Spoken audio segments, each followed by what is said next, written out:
bulsho ka badan 20 milyan ayuu afkooda ku heesaa balse isagu ma aha caan ayuu magaciisu ka dhex yahay dadkan oo aan dadkiisa ahayn qoyskii uu ka dhashayna waxay u haystaan oo kale nin diintiiba ka fogaaday kuma ayaynu ka hadlaynaa صالح علي عبد النبي عبد الله المعيش وكما قاعد دير صالح عرب waa yamani Soomaali dhashay waqtigiisii ugu badnaana waxa uu siiyay bulshada Soomaaliyeed dhinacii uu ka dhashay ay u haystaan sidii qof diinta ka baxay Saalax Carab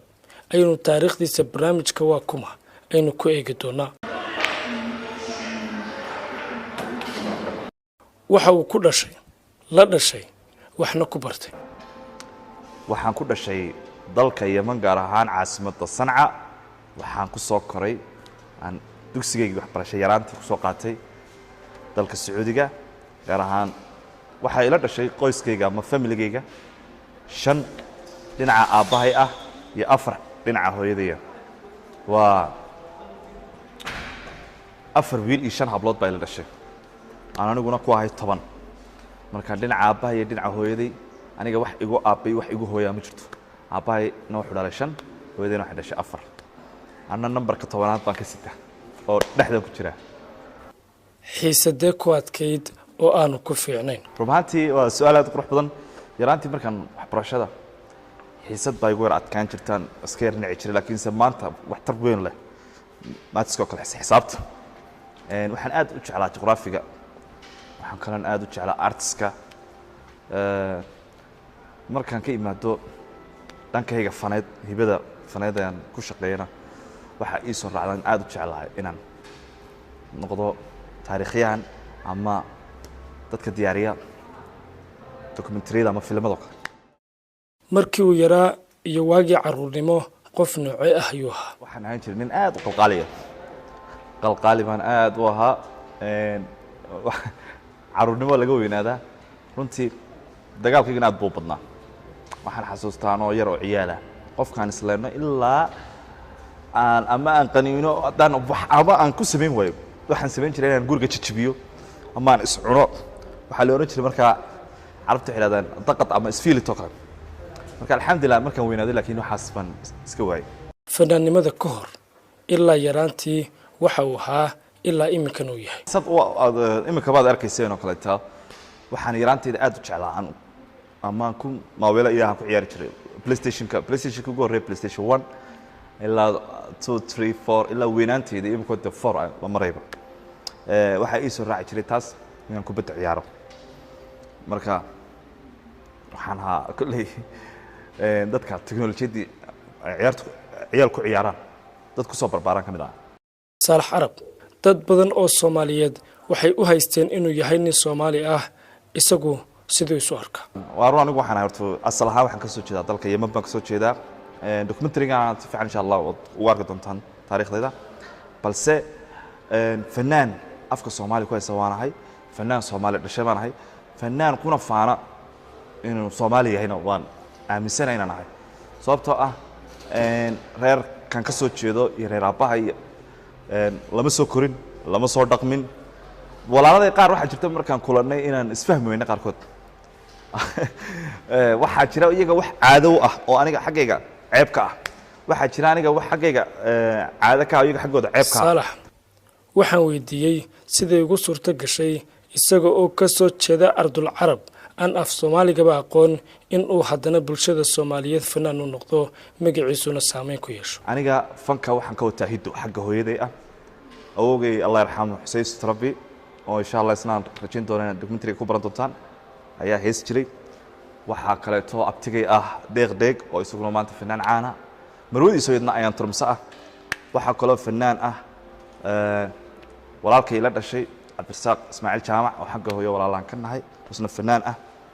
ayaa jira waxa jirta walaashayadna fanaanada oo la yiraahdo Muna Ismaaciil Jaamac Muna Sharaf yadna fanaanada abtigay ninkii fanka igu soo daray Allah yarxamo oo hadda waxaan jeclaa rumaantii inuu arkaa heerkan maantaan joogo laakiin Allah yarxamo dhintay oo isaguna fanaan ahaa waxa jira abtigay Cabdirasaaq Tarabi يعني أدب بدين abtiga cabdirasaaq tarabi waxaa kaloo jira abtiga cismaan tarabi isna fanaan waxaa jira abtiga cabdi cige iyo caruurtiisa iguna fanaaniina yani waa family fanaan haddaan iminka kulligood insha allah waxaan rajayn doonaa mid inaan ka soo qaadana muuqaaladooda marka fanka halkaasaan ka wataa xagga kalena runtii dhaqanka reerkay aabbahay wax haysa iyo wax fan ah naguma jiro in badanna aabbahay way la yaabeen waana ula dagaalay qaarkood laakiin qof kasta hobbigiisa iyo moraalkiisa lagama celin karo saalax waxa uu ka hadlayaa sida lagu ogaaday in uu yahay yamani iyo sababta hore loogu maqli waayey intaasoo sano lagama maqli jirin yamani baana balse markii ay marxalad adag ila timid ay la soo daristay xanuunka kaa keenaya carabtu waxay tiraahdaa kulli shay yarjac min aslo qof walbaba asalkiisa buu u noqonaya marka xaqiiq ay timaado marka xadhigaygii yaraa la xidhay darteed ayaa danta igu kaliftay inaan aftirsado nin ka weyn ama ka faana soomaali miya waxaan ku faanaa inaan soomaali ka dhashay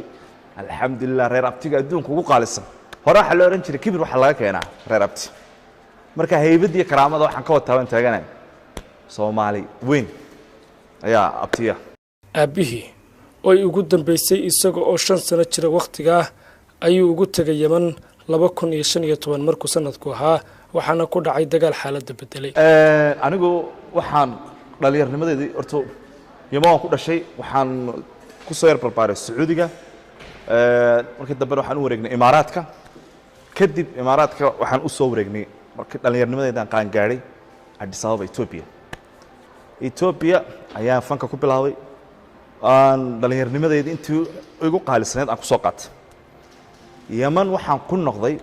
2015 mar aan aniga calilaanta barnaamij ku qabanay Djibouti ayaan 2015 ahayd ka bacdi ayaa waxaan ku fikiray inaan isla qurbaha kala u sii baxay intaan qurbaha tigin inaan aabbahay oo aanan arag biday ugu dambeysay 5 jir meelahaas iyo walaalada inaan barto 15 baan ka bacdi yaman tagay visa transit baan qaatay anoo isla 2 isbuuc joog ayaa amarkii ilaahay dagaalka igu dhacay alxamdulilah ilaa ma sanad iyo 3 bilood inaan joogo meesha ay igu qaadatay dantu igu qasabtay waliba waxaan ku faraxsanahay aan joogay runtii inkastoo iska caqabado badan iska jiraan xagga dabeecadda iyo dhaqanka ahad aan isfahmi weynay balse alxamdulilah inaan sanad iyo 3 bilood aan meeshii awowgay ku dhashay xuduntii awowgay ku aasantay xuduntii aabahayba inaan soo arko dadkaygii ehelkaygii iyo reerkaygiiba iyo hantidii awowgay dhaxalkii aabbaha cid walbaba aan soo barto alxamdulilah waqtina la soo qaatay kadib ayaan ka soo baxay 2015 markaa adigu sanad 3 bilood 16 baan soo baxay 2016 baan soo baxay dhexdiisii waxaan imid qaahira marka dalka Masar ayaan imid halkaasaan waxaan soo joogay ilaa ma 2018 Saalax waxa uu ka sheekanayaa yaabkii kala qabsaday isaga iyo qoyskiisa waxa uu sharaxayaa sida dhaqanada Yamanta iyo Soomaalidu ay kaafka iyo kala dheerida u yihiin oo Saalax wiil ay walaalayihiin waxa uu haystay inuu yahay gaar inta yaa waan ku yiri aabbaha muxuu yahay baan ku yiri kasur aabbaha muslim anna marka maxaan ku noqon karaa baan ku yiri aabbaha aniga ay dhalay yani waxyaabaha qaar soo hadaba anaga dhaqan uma lihiin inaan sawradan yani because hablaha Yamanta iyo dhaqanka Yamanta inta waxaad ku arkaysaa sariirta rag baa jira ilaa maalinta ay qaan gaareen ilaa markay guursadaan onba inaan arkaan ama xitaa ay salaamaan walaasha kula dhalatay bad hadaad nasiib leedahay arkaysaa in adeer iyo in abti iyo waxaas wajigooda arkay mayst taas aad bay gula yaabadneed because walaalka isku dhigtiin markuu uu ku yiraahdo magaal baa taymsan muslim uu kaya been kula yaabay dhaqankaaga anna isaga la yaabanay oo waxaan kula yaabana waxa weyn anu markaa steelkayga waxa weyn deeq baan u xiiranahay oo markay Djibouti aan ku wada qabanay ka bacdi xidiga geeska barnaamijkooda kala qayb galay ayay surwaaleero dhooban iskiin iyo waxaan xiranay isaga wuxuu xiran yahay macaawis yar oo gaaban agana wuxuu ku wataa midida yaraada dhaqankayd ayaanu iska saareen anna isaga la yaabanay isna anu la yaabay yaab kale tay qabsaday waxay ahayd casuumad baan tagay waxay casuumay adeerkay ka bacdi guriga adeerkana waan ka qadeynay markaan qadeynay inamadii adeeraday baa la barbaray deetana islaam baa soo istaagtay meeshii wax si telefoon qabsatay telefoonka inta qabsatay af carabi ku hadasho way iga duubaysa mid baa markaa ila socda markaa reerkayga inna way fahantaa Soomaaliga Soomaali way garanaysaa wax weyn waa mawladiintii carabtii la soo ceeshtay Soomaalida inna mid Soomaaliya ma garanayaan marka inaan af Soomaali garanayay ay dhashay inaan inaabtaday ayaa ku yiri maxay tahay islaam iga duubaysa mobilka markaas wuxuu igu yiri waxa la tusayaa hablaha kale ee qol kale ku jira waya hablo maxay adoo ma si tixraaci waan iskaamsay ciyaal yar oo dhaliirtan la leeg baa la hor keenay isbarta waxa dhashay heblaayo hebel baa dhalay okay inakii adeer baa tahay kaba soo qaadba walaasha baa dhashay ama waxaan jeedaa walaalka baa dhalay ama abti baa walaasha baa dhashay okay walaasha inaad baratid caruurteedu adiga bartay dadkaad ka baratid wajigeeda dartiba waajib salaan lama arko maxaa dhacay may waa ceeb حتى even in حاجة سيستكتوا هنا في عنتها إذا أنت كان كده حكرت بري وجهي يدو طريقة لغة استطاع نكون نضاف كراي ما يلقوا لي إلهه even هدي حتى قبر دليرت سكيسان وكلام مركات استقلال تنشركات لكن قف حاس وفهم أو هذا كاوين به أم عرورتي هذه أي كليجين وجهي ده غير غير وحويدي مر هدي إسقوا في الصومالي كوهسو qoyska uu ka dhashanay Yemen Carabi ku hadlayeen bal inay fankiisa la socdaan ama ay heesihiisa dhageystaan rumahantii aad yar waxa jirtay heesayga markay arkeen hees baa jirtay in kuwa kale ma fahmeen heesta yar shaqalatina oo yar Carabi yar ku jirto taasi aad u dhageysan jireen sometimes xitaa waxa jirtay qaar channelka ESTV oo kale mid adeerkay waxaan xasuustaa channelka Oromada ayuu geystay baalan bi casuuma jimca Oromadu wuxuu maray in Soomaaliyiin deetana waa kaygu yiri adeer reerkii hooyada taawo sawa Oromo ciyaaraysa sakuur wala nagaba rasuul hay idinka wala midimoodi jiro mar walba ku faani jiro waxaan jiray waa ina kan adeerku waxay reerka hooyadii saan ku warmay ESTV markaa u geeyay ESTV waqtigaas aad u kacsaneed anna waqtiga la iga soo deyn jiray halkii baan ka saan dhaantadii dhaqankii wixii baan halka aan ku baray isagu bulshadiisa Yemen afkooda ma ugu heesi karaa rumaantii luqadda carabiga waxay ka leedahay lahjado badan anigu lahjadeeda koowaad aan ku barbaaray aan bartay waxa Sacuudi lahjada Sacuudiga lahjada Sacuudiga anigu haysta ayaa hadana Imaaraadka tagay Imaaraadka iyo Sacuudiga wax weyn uma dhaxeeyo inkastoo Imaaraadka si qurux badan yahay kadib Ethiopia tagay xabashiga aan sii bartay aniga sidii ayaan markaan Yemen hadda ku noqonay luqadda Yemeniga qaarkood waxaan isiraadaa yani wareer qoy caadi degdeg rumaantii taas lafteeda barasho kale ay ku qaadatay markaan tagay hadda 2015 aniga tii la qabsaday haddana Masar tagay Masar iyaduna waaba ka sii duwan tahay wallahi jid kala gaara marka haddii aan isiraada ku haystaan طبعا inaan waxaan ku iskaraa waxay ku xiran tahay inaad wixii aad dhageysateed qaadid Salax markii ugu horeysay waxa uu ka hadlay mar lagu xidhay xabsi ku yaal Itoobiya iyadoo oo lagu eedeynayo in uu dilay wiil ay saaxiib ahaayeen fanaaniin Soomaaliyeed inay sheekadaasi ku wanjaleen ayaa qayb ka ah ka waranka arintan sidan baan wax u dhaceen maanta waa su'aal aad qurux badan waan jeclaa inay documentary-ga ay ku jirto waarun mar baa la xiray alxamdulillah ilaahay uga soo saaray xarigeygana waxa ka dambeeyay dhalinyar aan saaxiibano fanaaniina laakiin inkastoo imika aan iska cafiyay oo ka heshiinay cafiskana qofka bilaadanku inuu oo qaato waa shay qaaliya alxamdulillah way jirtaa arrinkaas muddo bilan ku xirnaa waliba kiiska la igu xidhay waa kiis aad u weyn dhalinyartii waqtigaas xidhay ama arrinkayga ka dambeysay na waan is aragnay oo haddan kulannay oo marka hadda Hargeysa mid baan is aragnay markaas waa markii isku horeysay aan cafiyay waan xanaaqsanaa runtii qof dilkiis dil kugu soo oogay waa dhibaato mana rabo inaan halkan magaciisa ka sheego laakiin waa dhalinyar caan ah oo la yaqaano oo kana tirsan fanaaniinta jigjiga hadda waan is aragnay marka hadda socdaalkaygaan xamar ka yimid mar labaad ayaan is aragnay markii koowaad hore 2018 markaan imanayna waan is aragnay wax aanu qabaana ma jirto waan cafiyey saan shalay cafiyey imkan cafis iga yihiin arrinkaasna wuu jiray laakiin waxaa ka dambeeyey dhalinyartaas aan saaxiibadan nahay ha alxamdulilah qof waxa la gacantaa waxba sameeyna ma cabsato baaritaan ka bacdi waa la soo daayay alxamdulilah si qurux badan baan ku soo baxay kiiskaasna ciddii geysatay iyo ciddii laga geystayba dad anigu aan ka madax bannaanay ahaayeen arrintaasna wayba dhammaatay imika san filayo waxaan rajeynaya kiiskaas marka hore gabadh baa ahayd loo haystay gabadhiina imika inay reerkii ay ka heshiiyeen oo la soo daayey ayaa igu maqaalo ah oo ay joogto xamar wiilkuna intaanu dhiman laftigiisa uu dardaarmay wiilku waxaa wiil aan saaxiib nahay anigu jigjigaan joogo waqtigu kiisku dhacayna Addis Ababa waxa uu ka sheekanayaa wixii ugu yaab badnaa xabsiga Itoobiya sida xaalku ahaa ayaanu sawir ka bixinaya 500 oo maxaabiis baan kaliya Soomaali ka ah underground dhulka hoostiisa waa xabsiga imika uu ku xidhan yahay mar aan ka arkay TV-ga madaxweynihii hore deegaanka mudane Cabdi Maxamed Cumar oo imika wax loo wareejiyay qaalid laakiin intaan la wareejin ayaa qofka lagu baaraa meeshaas China dhisay cadceed isma arkaysaan romaanti aad waxyaabihii igu yaabka badnaaba waxay ahayd aniga xabsiga dhexdiisa qof walba kamarad baa haysa marka meesha uu saacada kamarad baa haysa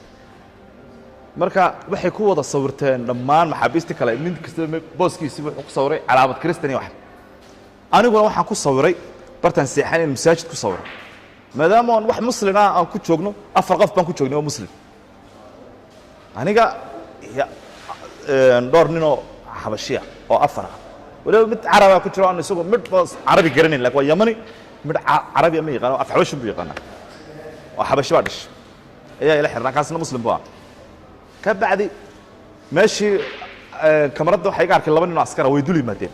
waa arintii ugu yaabka badneed waxa la igu riyaa ku qoray bartan riyaa taas marka la wada jooga qof walba oo askartu soo gasho anigu waxaan rabaa inaan iraado aniga ma waxaan taagan anaa ku qoray wariya ku qoray meeshan anaa ku qoray malay waxaan rabaa inaan anu iraado kuma qorin anigu afkayga dan waxa ka soo baxaysa anaa ku qoray wuxuu igu urun imikaad kiis ku jirtaa kiis labaad baan ku gelin kama saxa waxaan rabaa inaan iraado haye waan ka masaxay mar daba kuma qorayo hadda afkayga waxa ka soo baxaya kama masaxayo waad kibirsan tahay igu kiis labaad baan ku gelinaya deetana way ga dhaqaaqeen raggii aan qolka kula xirnaa unba askartii marka dhaqaaqeen sacab iyo wada tumuun anigiiba marka sacab kala tumo miirkii soo noqday anoo naxnaxsan oo gariiraya yaabay mid igu xigoo gaal ahaa aan saaxiib nahay markaa unba igu yiri nin ragaad maxaa dhacay baan ku yiri askarta saad ula hadlaysa diintaada waa diintaada ku faan ana maxaan sameeyey si igu yiri saaysan anigi waxay ugu noqotay shoog ilaa imikan yaabanay because waqtigaas anigi baa kiis ku jira anigi baa waxaan ka horay leega dad badan yahay anigi baa leega wad badan yahay aan miskiin iska meesha ku xiran ma garat waqti aan kibray iyo waqti hadan ilaahay afkayga wuxuu ka saaray su'aasha roomaa su'aal kale taas horta igu yaabaday mucjiso igu noqotay alxamdulillah ilaahayna waa naga soo nabad saaray waxaan leeyahay gacantaan waxba sameynaa ma cabsato ninkii ilaahay waxaan ku orey wax ku sababayna sababtiisu way noqotaa qadartuna way jirtaa sharci Itoobiya laakiin lama sheegin nin intuu dakhar iyo wax yar inta lagu xiray ka soo baxay iska daadil marka alxamdulillah mar kale waxa uu ka hadlayaa xabsi kale oo haddana galay Hargeysa markii lagu xiray maalmaha iyo wixii dhacay ayuu ka sheekanaya wala xiray oo sharci nidaam dawladeed baa la imirsiiyay xariga qofka bil aadanka in la baaro la soo daayo waqti wax lagu hayn way jirtaa waqtigii baaristeedu ay socotay inay dheeraatay muddadu laakiin markii dambe dantu way qasabtay inaan hadlo markaan hadlayna garsoorka iyo dawladduba waxay sameeyeen way baaritaan bi ka sameeyeen waana ay soo daayeen waana u mahadnaqayaa mucaarid iyo muxaafid iyo dawladda iyo taliyaha CID-da taliyaha ciidanka booliska waliba taliyaha saldhigga dhexe askartii dhammaan si qurux badan baa lala dhaqmay maca shacabka because waxaan aaminsanahay runtii haddii ay dawladdu aniga ay qalad igu ama dulmi iga gelayso anoo nin raga inta laysoo daayo hablihii jeel kumaysa dambeeyeen waxaan aaminsanahay bartaa iyada dawladdu inay cadaalad samayso warta waxa iyaguba dhalinyar baan iska ahayn balse aniguna aan dee maanta haddeed aan ahay dee qof deegaan ah somaliland jooga sharcigii dawladdan aan u hoggaansamaan doonno taas waxaan aaminsanahay hore inay ahayd qalad naga dhacday annaga saalax carab muddo badan ayuu ka heesayay Addis Ababa iyo Itoobiya oo fankiisa ka soo bilaabay hadda waxaan weydiiyay fanka Itoobiyaanka iyo kan Soomaalidu maxay ku kala duwan yihiin rumaantii aad iyo aad waxa u dhaxay farqi aad u weyn sababtoo ah aniga heer waxaan gaaray inaan nacabo fan oo idil aan iska daayba intii waayadii dambe ka dambeysay 16 aan meelaha joogay Qaahire iyo meelaha Malaysia iyo meelahaas waxaan gaaray inaan iska daayo fanka ka cagajin sababtoo ah waxaan runtii aad arkay wax iga yaabiyay waxa jirtay meel club ah aan ka jirnay ama caways lunch oo Addis Ababa ayaa jirtay muddo 2 sano ilaa 3 sano wiil baa jiray nala shaqayn jiray tigidhka albaabka noo jiri jiray wiilkaas tigidhka noo jiri jiray saaxiib baan ahayn Yared Nigiyo baa la yiraahdaa maanta iska daa ninkaas inaan iraahdo tigidh buu ii jiri jiray ama saaxiib baan ahayn waxaan laga aaminay inaan iraahdo waan aqaanaa baan laga aaminay sababtoo ah waa xidigaha ugu waaweyn Ethiopia waxa ahayd 2015 aan iska wareegaya YouTube waxaan arkay Yareedo Washington show ku qabanaya dib baan raacay London buu ku qabanaya Australia ku qabanaya dib baan si galgalay wuxuu bas iibsaday guri baabuur caruur dhalinyaro darbi chief soo ururiyay nolol oo sii waa ninkaas waa ninkii shalato aniga ii shaqeynay waxaan aan kula hadlay been ma iyadoo shur oo xaqiiqo ah ay tus doonada dadweynuhu ama Soomaali Maxamed fanka Soomaaliyeed waa heer ku taagay maanta anigu iska daa inaan iraado ninkaasaan saaxiib ahayn ama iska dhaaf inaan iraado way shaqeyn jireen waan aqaanaa ma saaxiibkii aan cidna iga aaminin sababta waa qiimo darrada uu leeyahay fanka Soomaaliyeed waxaan la hadlay ama aan la xiriiray yarkii waqtigaas ay tigidhka wada istaagi jireen ay tigidhka wada goyn jireen documentary aan ku soo daray doonaa insha Allah muumin ayaa la yiraahdaa wuxuu yiraahdaa wadada maraya ayaa waxa dhacday baabuur madow ayaa soo daba galay baabuurkii madooba waxa dhacday hoonkii garaaca istaag bii gurada dadana waan cabsaday bii waxaan isleeyahay baabuurkan qaaliga ku daba socda wuxuu ahaa talaabadii buu yarkii xoog u sii socdaa markuu istaagay markii dambe ayuu baabuurka intuu istaagay ayaa waxa ka soo degay gaariga ninkii aan dhaxanta istaagay jirnaa tigirka wada jiri jiray ayaa ka soo degay waxay ugu noqotay ama kaag marka yarkan annaga qaybteeda Soomaalida oo lacagta noo jiri jiray muumin Yareed oo ah iminka ninkan ka hadlay fanaanka Etoobiyaanka hotelka aan ka heysino ayuu qaybtiisa percentage ay leeyihiin uu ururin jiray waxa la bilaabay jiray 12 habeenimo ilaa ma 5 subaxnimo caweyskaas waa 2013 14 ilaa 15 ay ahayd astaghfirullah 15 habeen ilaa 14 ay ahayd marka wuxuu ku leeyahay markaan wiilkii arkay oo gaari ka soo degay waxay ugu noqotay u qaadan waa kadib halkii baan isku salaamnay waan isku dhadhagnay anoo salaantii ninkii aan si fiican iskaga bogan buu ku leeyahay ayaa ummadii dariiqa marayso dhan baa igu soo ururtay ku leeyahay oo raba inay sawir la galaan ninkiiba Charles waan waayay buu ku leeyahay waxa dhacday markii dambe inuu buuq markay noqoto oo ninkii ugu raado inamari aan ku raamay bas uu iska tagay buu saa markuu tagay ummadii xabashida aniga yimaadeen wariya Soomaaliya xun maxaa adiga ku baray ninkan noo sheeg wuxuu leeyahay markaan ku yiri war ninkan meel baan ka wada shaqeyn jirnay beenaalaate noo sheeg waxa ku baray oo ummadii wadada maris suu kuugu istaaga adiga fan Soomaaliyeed xaal qaado Saalax Carab muxuu doonayaa in uu mustaqbalka noqdo ayaan ku soo gabagabeynay barnaamijka waa kuma oo taariikhdiisa aan doorkan ka diyaarinay iminka ahamiga ugu weyn aan hadda leeyahay waxaan rabaa insha Allah inaan noqdo inaan sameeyo company u ololeeya xuquuqda fanaaniintan in waxaan rabaa insha allah inaan noqdo ama organisation hay'ad bal ka saarta dhibkan fanaaniintu ay qabaan Soomaaliyeed ama company isagu fangareeya fanaaniinta number 1 shacabka Soomaaliyeed cid ka fan jecel ma jirto haddana waxaad arkaysaa fanaan 5 milyan 7 milyan oo views ay daawadeen like loo saaray aan haddana haysan caawa haddaad tiraahdo wax kale sidaa bal martiqaad ma $100 ba kaale cafeteria ku bixi aan bixin karin ayaa jira way bay ku dhacday markaa 7 million 5 million people ba haddana taageersan oo jecel okay bal 5 million kaas fanaan ka daawatay ma wuxuu awoodi weeday $1 inay meel u dhigaan heestiisaas ay jecel yihiin fanaanka jeceshahay $1 ama 50 senti iska daawo 50 senti 50 senti waa $1 nuskee haddii ay 100 amado million oo 50 senti isaga waxba u taraysaa hadduu u ka helayo laakiin qorshayga insha allah hamigayga waxa weeyaan hadduu ilaahay raado warniyow fanka Soomaaliyeed waa qani waa qaali qiimo lahaa waa run dawlad la'aantii burburkii ayuu waxa dhacday copyright line balse maanta alxamdulillah hooygii fankan joognaa jigjiga waa nabad Djibouti waa nabad xamar laftirkeeda imikeedu waa nabad haye Soomaaliland waa nabad waa laga soo gudbixo marka waa in dib loo eegaa